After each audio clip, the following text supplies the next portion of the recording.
The Lord spoke to Moses and Aaron. This is a statute for the ritual which the Lord had commanded.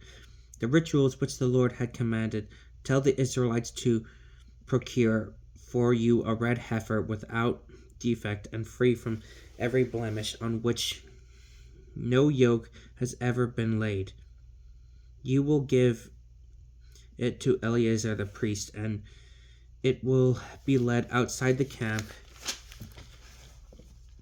and slaughtered in his presence. Eleazar the priest will take some of its blood on his finger and sprinkle it 7 times toward the front of the tent of meeting. Then the heifer will be burned in his sight. It will be burned with its hide and flesh, its blood and dung. And the priest will take the cedar wood, hyssop, and scarlet yarn and throw them into the fire in which the heifer is being burned. The priest shall then wash his garments and bathe his body in water. Afterward he may enter the camp. The priest remains unclean until evening. Likewise, the one who burned the heifer shall wash his garments in water, bathe his body in water, and be unclean until evening. Then somebody who is clean shall gather up the ashes of the heifer and deposit them in a clean place outside the camp. There they are to be kept to prepare purification water for the Israelite community. This purification offering, the one who gathered up the ashes of the heifer shall also wash his garments and be unclean until evening. This is a permanent statute, both for the Israelites and for the alien residing among them.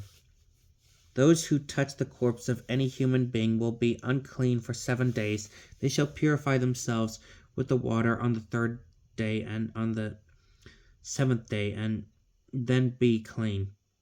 But if they fail to purify themselves on the 3rd day and on the 7th day, they will not become clean. Those who touch the corpse of a human being who dies and who fails to purify themselves defile the tabernacle of the Lord, and these persons shall be cut off from Israel, since the purification water has not been splashed over them. They remain unclean. Their uncleanness is still on them. This is the ritual. When someone dies in the tent, everyone who enters the tent, as well as everyone already in it, will be unclean for 7 days. And every open vessel with its lid unfastened will be unclean.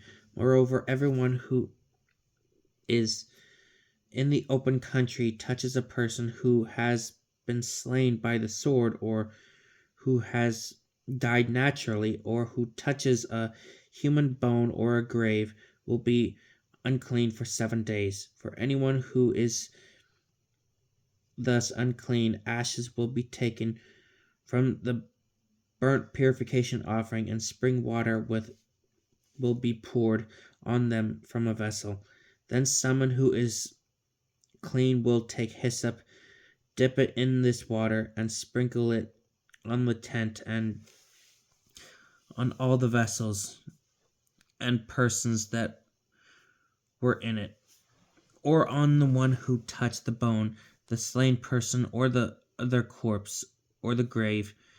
The clean will sprinkle the unclean on the 3rd and on the 7th day, and thus purify them on the 7th day. Then they will wash their garments and bathe in water, and in the evening be clean. Those who become clean and fail to purify themselves, those people will be cut off from the assembly, because they defile the sanctuary of the Lord.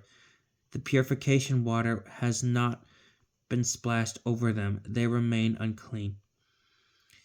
This will be a permanent statute for you. Those who sprinkle the purification water will wash their garments, and those who come in contact with the purification water will be unclean until evening. Moreover, anything that the unclean person touches becomes unclean itself, and the one who touches such a person becomes unclean until evening. This is the word of the Lord.